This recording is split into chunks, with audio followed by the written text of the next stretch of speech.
This is what I'm looking for. This jaunty little happy, bouncy, that's not a dog that is being predatory. So I'm always trying to maintain this kind of attitude with him.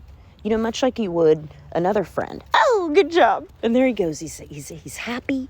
He's listening. Oh, he's even more dialed in than I'm asking for, because I'm allowing him to do what he wants, and I'm going off of his body language and not off of my fears or of what I believe that he should be doing with himself. Here's another thing. When we get up here, he has a tendency, because I know my friend, right? He has a tendency to just blow past that intersection and just go out into the street. It's not a regular looking intersection, so I think he kind of has a hard time with that.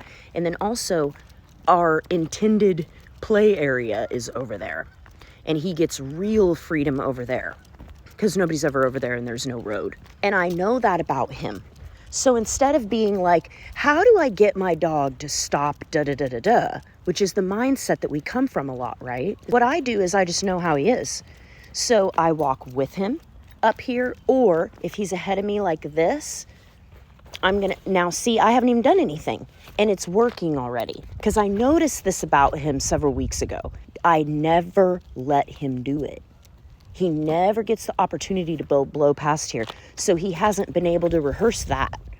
What he has rehearsed is me slowing down, being casual, stopping, playing a couple games. Correcting him is not going to be a long-term solution, which is the reason I don't use corrections, because it's not a long-term solution, and I have a bully, and they don't work on him. He doesn't give a shit.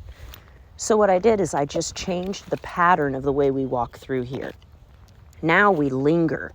And so now, look what happens. He pays so much more attention to me before we leave this area than he ever did before. And now I don't have to even deal with that behavior because I reinforced an incompatible behavior.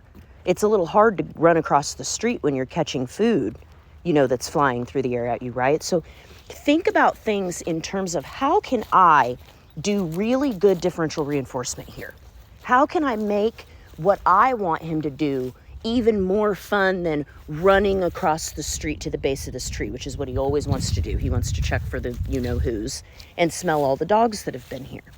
I changed the pattern. We no longer just walk through there. Boom. Now we have a safety point. And I don't need to use management in that particular point, like putting a leash on or something like that. But I could, and that's always an option too.